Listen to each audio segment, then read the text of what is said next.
Good morning प्यारे विद्यार्थियों।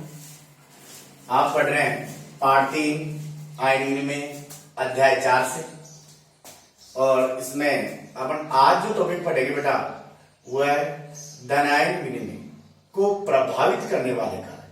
धनायन विनिमय को प्रभावित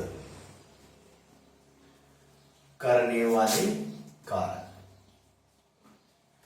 ऐसे कौन कौन से कारक है बेटा जो धनायन विनिमय को प्रभावित करते हैं, अर्थात सीईसी कैटायन एक्सचेंजेबल कैपेसिटी, अर्थात सीईसी को प्रभावित करने वाले कारक अपन पढ़ेंगे बेटा। इन कारकों में जो पहला कारक है वो है बेटा मृदा कणाकार। मृदा कणाकार, या ये भी कह सकते हैं आप कि मृदा का आकार। मृदा का आकार कौन सा बेटा? मृदा का आकार। दूसरा जो अपन पढ़ेंगे कारक वो होगा बेटा पीएच। क्या होगा? पीएच होगा। और तीसरा जो कारक होगा वो होगा कार्बनिक, जो अपन ने ह्यूमस में पढ़ा था। आप पढ़ेंगे बेटा कार्बनिक पदार्थ की मात्रा। क्या पढ़ेंगे बेटा? कार्बनिक पदार्थ की मात्रा। और इसके बाद जो चौथा होगा वो होगा बेटा क्ले की मात्रा। क्या होगी? क्ले की मात्रा तथा प्रकार। क्ले की मात्रा तथा प्रकार। तो ये क्या होगा बेटा? 4 होंगी। पहला है मृदा का आकार या मृदा का आकार। दूसरा क्या होगा? पीएच। तीसरा क्या है? कार्बनिक पदार्थ की मात्रा। और चौथा क्या है? क्ले की मात्रा तथा प्रकार। तो मृदा कणाकार, इससे तात्पर्य बेटा कि मृदा कणों का आकार जितना बारीक होता है, जितने सूक्ष्म कण होते हैं, ये कह सकते हैं कि मृदा के कण जितने बारीक होंगे उसकी धनायन विनिमय क्षमता, धनायन विनिमय क्षमता उतनी ही क्या होगी बेटा? अधिक होगी। और जितने मोटे कण होंगे उसकी धनायन विनिमय क्षमता उतनी क्या होगी? कम होगी। और बारीक कणों की क्या होगी? धनायन विनिमय क्षमता ज्यादा होगी। ध्यान देंगे दोबारा, जितने बारीक कण होंगे उनकी धनायन विनिमय क्षमता उतनी क्या होगी? अधिक होगी। और जितने मोटे कण होंगे उनकी धनायन विनिमय क्षमता क्या होगी? कम होगी। तो इसके लिए अपन कह लेते हैं बेटा 2 उदाहरण लेते हैं। जैसे कि अपने पाठ्यक्रम में एक तो बेटा बलुई, कौन सी है? बलुई दोमट मृदा। बलुई दोमट मृदा आपने सुना होगा कि दोमट मृदा होती है वो उपजाऊ होती है। तो एक तो ये बलुई दोमट मृदा, और दूसरी होती है बेटा मटियार। कौन सी होती है? मटियार दोमट मृदा। कौन सी होती है? मटियार दोमट मृदा। यदि इनके अपन सीईसी देखें, धनायन विनिमय क्षमता देखें, तो ये होती है बेटा 5 से 10 सेंटीमोल किलो इनवर्स। क्या होती है बेटा? 5 से 10 सेंटीमोल किलो इनवर्स होती है। जबकि मटियार दोमट मृदा की सीईसी होती है बेटा 15 से 20। कितनी होती है? 15 से 20 सेंटीमोल किलो इनवर्स होती है। तो इन दोनों में से यदि अपन देखें तो धनायन विनिमय क्षमता किसकी ज्यादा है? मटियार की। तो इनमें से जो बारीक कण होंगे वो किसके होंगे? मटियार के होंगे। बारीक कण अर्थात धनायन विनिमय क्षमता किसकी ज्यादा होगी? धनायन विनिमय क्षमता किसकी ज्यादा है यहां पर? तो मटियार दोमट मृदा की है, क्योंकि ये बारीक कण से कण कैसे होते हैं बेटा? बारीक कण होते हैं। तो आप ये भी कह सकते हैं कि जितना मृदा के कणों का आकार होगा उसी के अनुसार क्या होगी? धनायन विनिमय क्षमता होगी। तो इनके जितने बारीक कण होंगे उसकी धनायन विनिमय क्षमता उतनी ही अधिक होती है। दोनों ही आप लोग याद रखना बेटा कि बलुई की कितनी होती है या बलुई मृदा की कितनी होती है? 5 से 10। और मटियार की कितनी होती है? 15 से 20 होती है। आपको ये भी ध्यान रखना है, याद करने का क्लू है। जैसे कि मान लीजिए बलुई, इस बलुई को कैसे याद करेंगे आप? जैसे एक बालक है, बालक है तो बालक कितने साल का है? 5 से 10। बालक की जो बाल्यावस्था कितनी होती है? 5 से 10 वर्ष। और ये मोटियार हो जाता है 15 से 20 वाला। कैसा हो जाता है? मोटियार। तो आप याद रखेंगे इससे कि बलुई दोमट मृदा कितनी होती है? 5 से 10 होती है। और मटियार इसकी कितनी होती है? 15 से 20। और धनायन विनिमय क्षमता किसकी ज्यादा होगी? मटियार की होगी। इसके लिए बेटा मटियार के लिए क्वेश्चन आ भी चुका है कॉम्पिटिशन में। दूसरा बेटा पीएच। आपको वही पता होना चाहिए बेटा कि पीएच किसे कहते हैं। आपको ये भी पता है बेटा कि पीएच किसे कहते हैं? हाइड्रोजन आयन सांद्रता की ऋणात्मक लोगरिथम मान को हाइड्रोजन आयन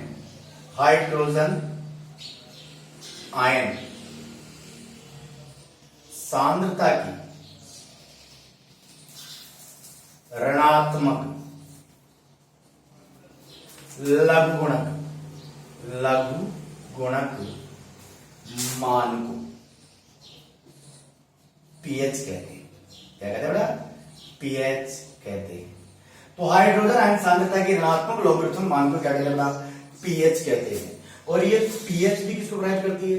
धनायन विनिमय क्षमता को प्रभावित करती है। जैसे कि आप पीएच के बारे में समझते हैं बेटा कि पीएच इस प्रकार से है, जैसे कि 1 से लेके मैं बात करूं बेटा 7 तक, 1 से 7 तक क्या होती है बेटा? अम्लीय पीएच। कैसी होती है? अम्लीय पीएच होती है।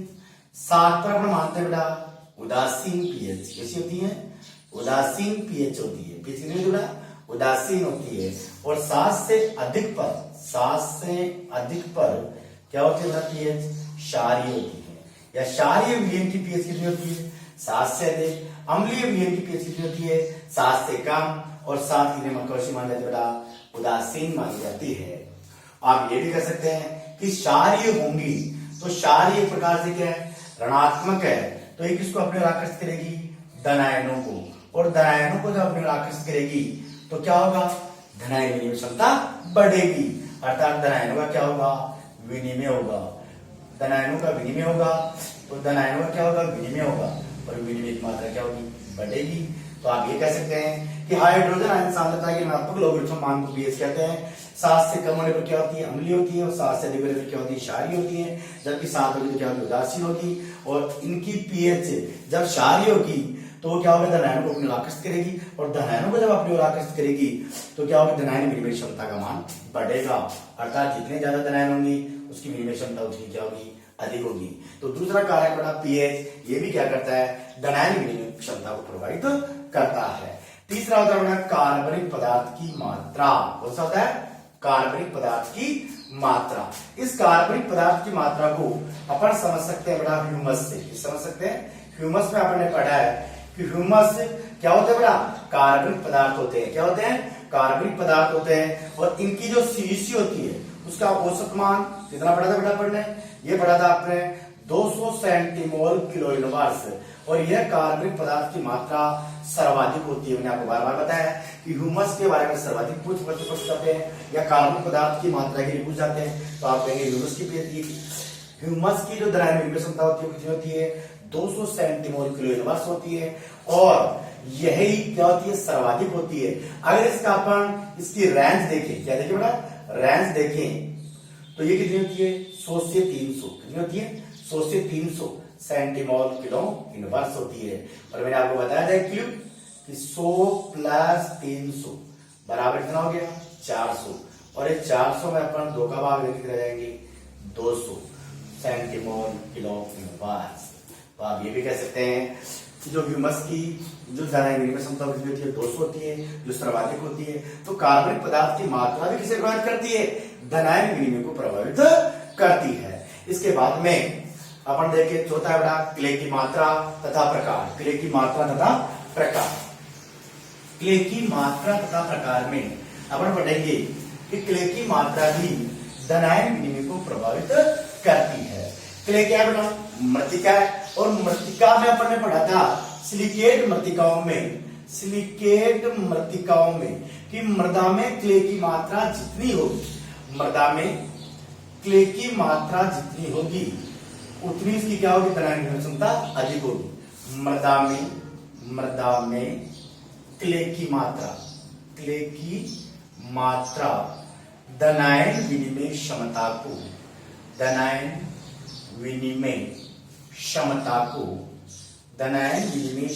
को प्रभावित करती है। क्या करती है बेटा?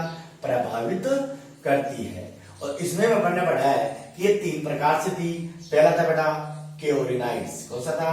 केओलिनाइड्स। और ये केओलिनाइड्स। दूसरा था मोंटमोरिलोनाइड्स।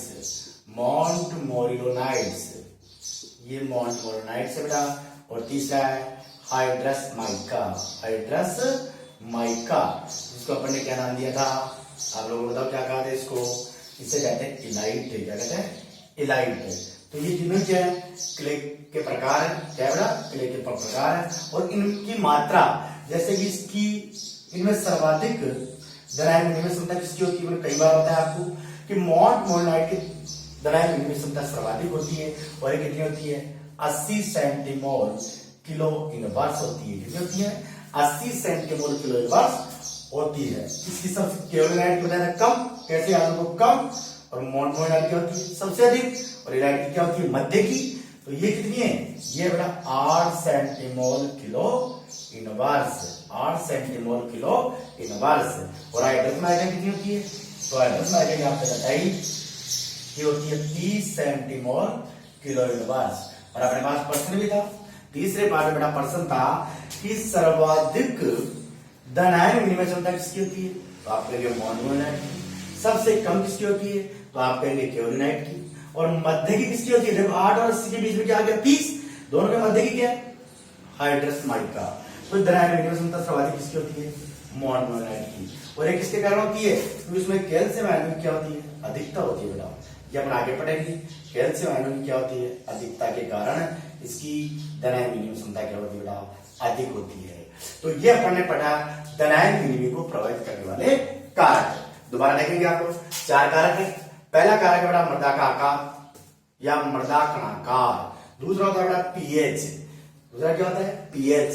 तो किसकी ज्यादा होती है? क्षारीय मृदाओं की। किसकी होती है? क्षारीय मृदाओं की।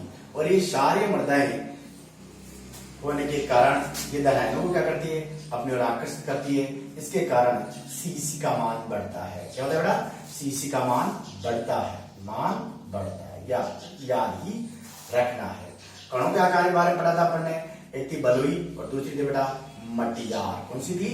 मटियार। तो बलुई की मात्रा, बलुई जो मिट्टी थी, दो मटिया थी, उसकी कितनी थी? 5 से 10, और इसकी कितनी थी? 15 से 20। तो धनायन इसकी ज्यादा होगी बेटा मटियार की होगी। इसी प्रकार से कार्बनिक पदार्थ में अपन ने क्या पढ़ा था? कार्बनिक पदार्थ में पढ़ा बेटा अपने ह्यूमस, जिसकी धनायन विनिमय क्षमता होती है 200 सेंटीमोल किलो इनवर्स, जो सर्वाधिक होती है। इसके बाद में था बेटा अपना क्ले की मात्रा प्रकार। तो क्ले की मात्रा पढ़ा कि कितने प्रकार की होती है। मृदा में क्ले की मात्रा धनायन विनिमय क्षमता को बढ़ करती है। और ये कितने प्रकार की होती है? 3 प्रकार की होती है। पहला होता है बेटा केवलिनाइट्स, दूसरा होता है मोनोनाइट्स, तो तीसरा होता है इलाइट्स या हाइड्रस माइका। इसकी होती है 8, इसकी होती है 80 और इसकी होती है 30। सर्वाधिक किसकी हुई?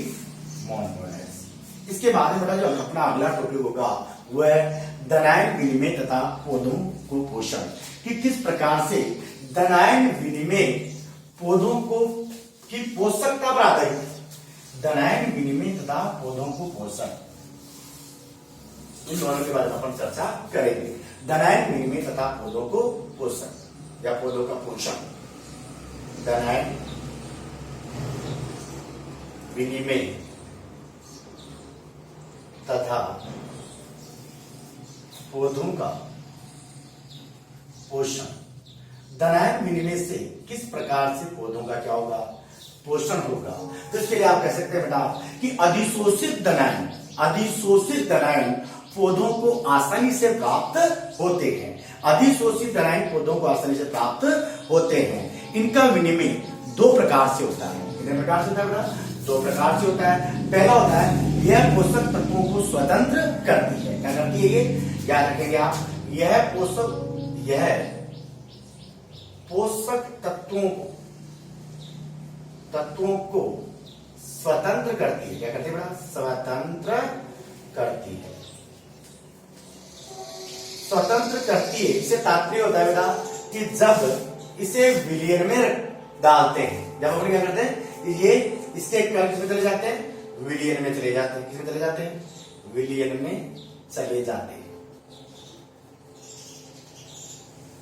जब बेटा इन पर क्या होगा? अधिशोषण होगा।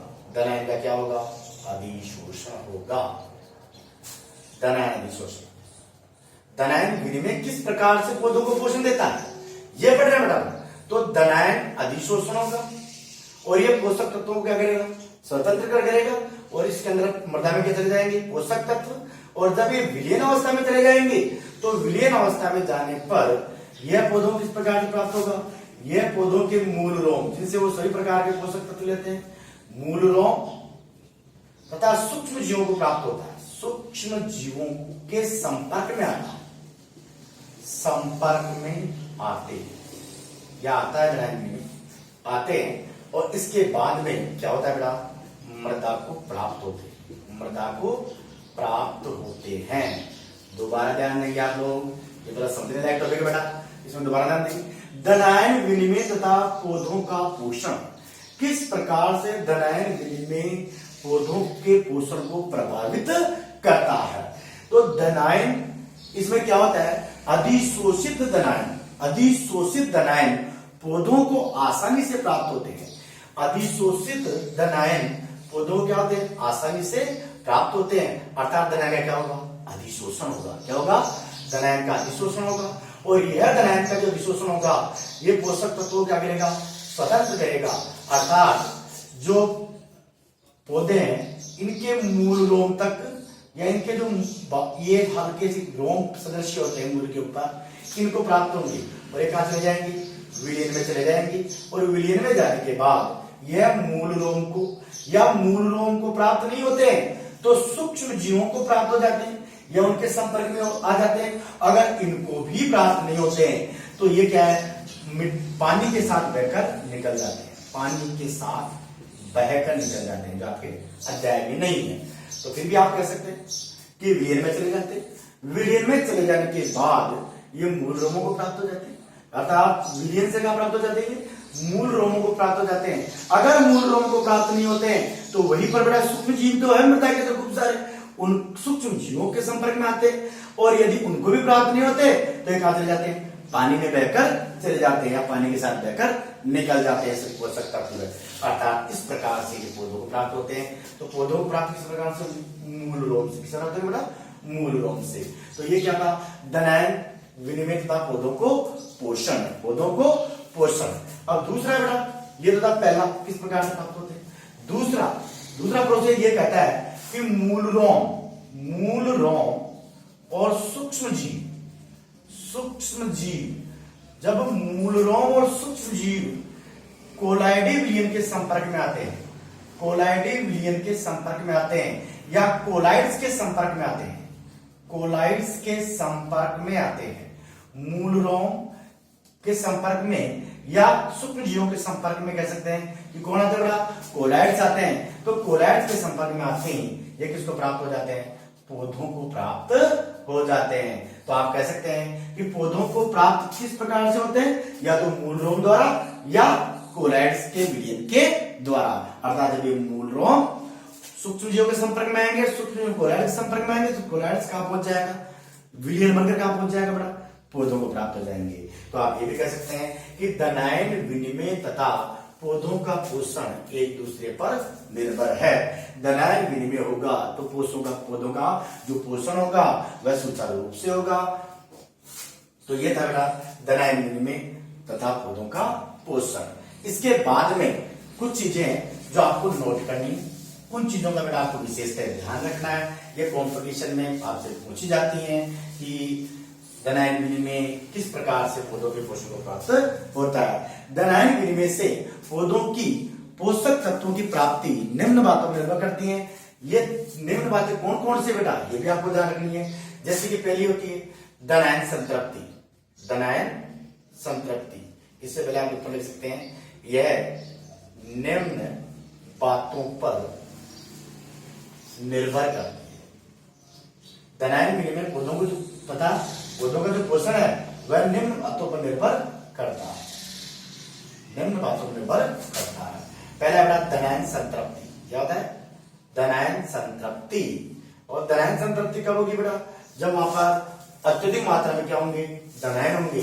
जैसे कि कैल्शियम की क्या होगी, प्रधानता, कैल्शियम आयनों की क्या होगी बेटा, प्रधानता हो। जहां पर क्या हो, कैल्शियम आयनों की क्या हो, प्रधानता हो या बहुल्यता हो, बहुत अधिक मात्रा में हो, वहां पर क्या होगा, धनायन संतृप्ति होगी। क्योंकि इनके कारण अन्य धनायन भी क्या होंगे, उसके पास आएंगे, कैल्शियम, पोटेशियम, सोडियम आदि आएंगे। तो धनायन की जहां प्रधानता होगी तो वहां पर क्या होगा, पोटेशियम होगा, पोटेशियम होगा क्या होगा वहां, मैग्नीशियम होगा। दूसरा जो कारण यहाँ पर निर्भर करता है वो होता है बड़ा संगुणित आयनों की प्रधानता, किसका, या संगुणित आयनों का प्रभाव, संगुणित आयनों का भी इस पर क्या पड़ता है, प्रभाव पड़ता है, ये इस पर भी निर्भर करती है। संगुणित आयनों के प्रभाव के बारे में आप कह सकते हैं कि जैसे मैंने बताया कि कैल्शियम आयनों की प्रधानता होगी, यह इनका क्या होगा, आधिक्य होगा। कैल्शियम आयन का क्या होगा, आधिक्य होगा, तो वहां पर पोटेशियम आयन भी क्या बढ़ जाएगी, कमी हो जाएगी, क्योंकि बड़ा किसी न किसी एक तरह की क्या हो जाएगी यहाँ पर प्रधानता। तो ये किसका प्रभाव, संगुणित आयनों का प्रभाव, कि कैल्शियम आयन अधिक हो गए, पोटेशियम की कमी होगी, और पोटेशियम आयन अधिक हो गई तो मैग्नीशियम की क्या हो जाएगी वहां, कमी। तो इसकी अधिकता है, इसकी कमी होगी, इसकी अधिकता है, इसकी कमी होगी। ये कौन सा प्रभाव है, संगुणित आयनों का प्रभाव। संगुणित आयनों का प्रभाव क्या कहता है कि कैल्शियम आयनों की अधिकता होने पर पोटेशियम आयनों की कमी होती है, और पोटेशियम आयनों की अधिकता होने पर मैग्नीशियम आयनों की क्या हो जाती है बेटा, कमी हो जाती है। इनकी मात्रा में क्या पड़ता है, प्रभाव पड़ता है। तीसरा होता है कोलाइड्स का प्रकार, कोलाइड्स के या कोलाइड के प्रकार। कौन सा प्रकार बेटा, कोलाइड के प्रकार। और ये कोलाइड के प्रकार क्या होते हैं बेटा, या मैं बार बार आपको पढ़ा रहा हूं वही कोलाइड्स है जो आपने तीसरे पाठ में पढ़े।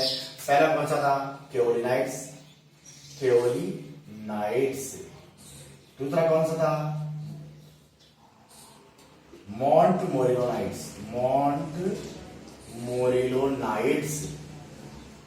और तीसरा हुआ बेटा इलाइड्स। कौन सा था, इलाइड्स।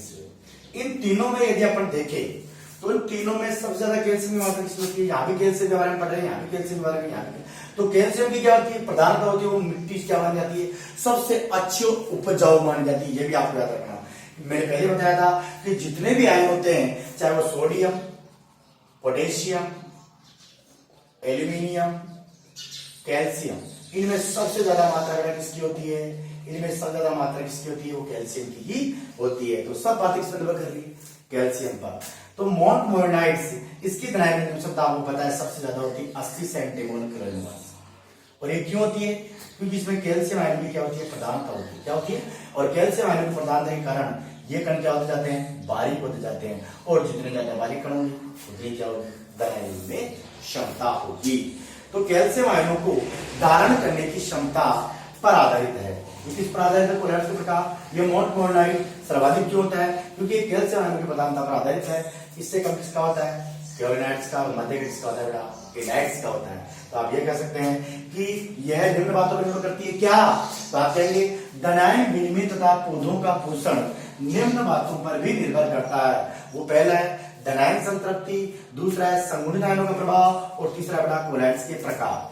यह कैल्शियम आयन की प्रधानता पर आधारित है। अगर इनकी मात्रा, कैल्शियम आयनों की मात्रा जितनी ज्यादा होगी उसकी धनायन संतृप्ति उतनी ही ज्यादा होगी। संगुणित आयनों का प्रभाव ये कहता है कि कैल्शियम का जो आधिक्य होगा, कैल्शियम का क्या होगा बेटा, आधिक्य होगा, तो पोटेशियम की क्या होगी, कमी होगी, और पोटेशियम का आधिक्य होगा तो मैग्नीशियम क्या होगी, कमी होगी। तो ये प्रभाव पड़ता है। इसके बाद में कोलाइड्स के प्रकार, और ये 3 प्रकार के होते हैं, केओलिनाइड्स, मोंटमोरिलोनाइड्स और इलाइड्स। इनमें भी कैल्शियम आयनों की प्रधानता सर्वाधिक किसमें होती है, मोंटमोरिलोनाइड्स में होती है, क्योंकि कण कैसे होते हैं, बारीक होते हैं, और बारीक कण होने के कारण इसकी धनायन क्षमता भी क्या होती है, अधिक होती है। इसके बाद में जो अपना अगला टॉपिक है वो बेटा धनायन विनिमय क्षमता, या ये कह सकते हैं आप लोग धनायन विनिमय क्षमता तथा उर्वरकता। धनायन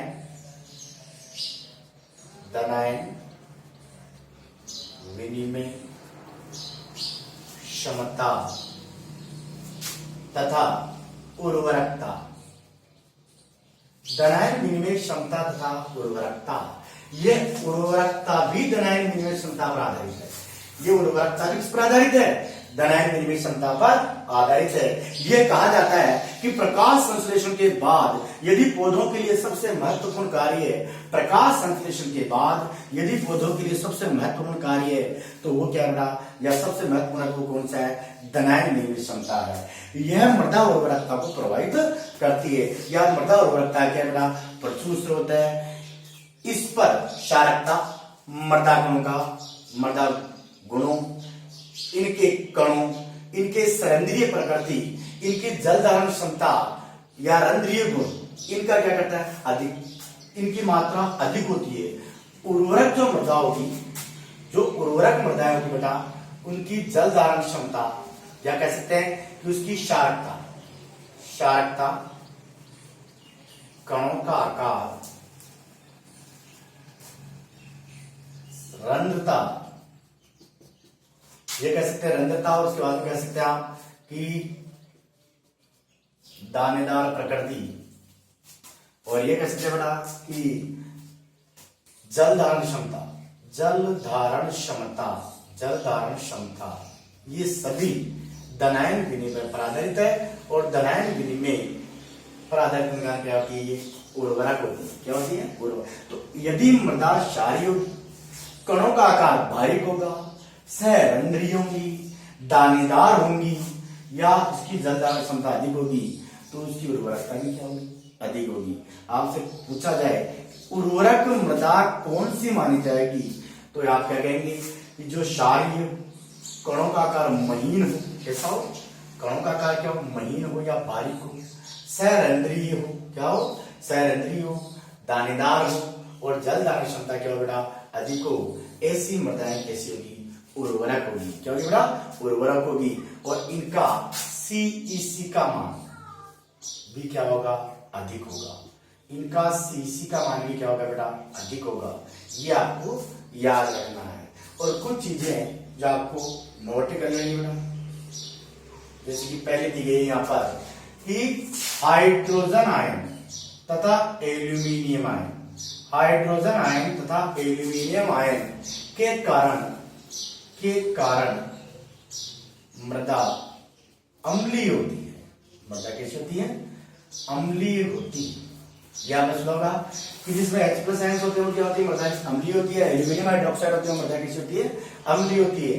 तो H+ व एल्यूमिनियम के कारण मृदा अम्लीय होती है। और इन पर किसका प्रयोग किया जाता है, इसके लिए या इनके लिए चूना मिलाया जाता है, चूना मिलाया जाता है। अगर इनकी उर्वरकता सही करनी तो क्या करोगे, जैसे अम्ल के लिए क्या मिलाया जाता है, यदि मृदा अम्लीय हो, मृदा अम्लीय हो तो आप क्या मिलाओगे, चूना मिलाएंगे। क्यों मिलाएंगे, उर्वरकता बढ़ाने के लिए। और क्षारीय हो तो क्या मिलाएंगे, क्षारीय तो सोडियम, सोडियम की अधिकता होती है, तो यहाँ पर क्या कहेंगे, इसके लिए चूना मिलाया जाता है। क्या मिलाया जाता है, चूना मिलाया जाता है। अर्थात मृदा अम्लीय को क्या मिलाएंगे, चूना। तो ये पहला जो महत्वपूर्ण टॉपिक है या महत्वपूर्ण जो बात को याद रखनी है, H+ व एल्यूमिनियम के कारण मृदा कैसी हो जाती है, अम्लीय हो जाती है, और अर्थात इसकी अम्लता अधिक होती है। इसके लिए किसका प्रयोग किया जाता है, चूने का प्रयोग किया जाता है। दूसरा बेटा कि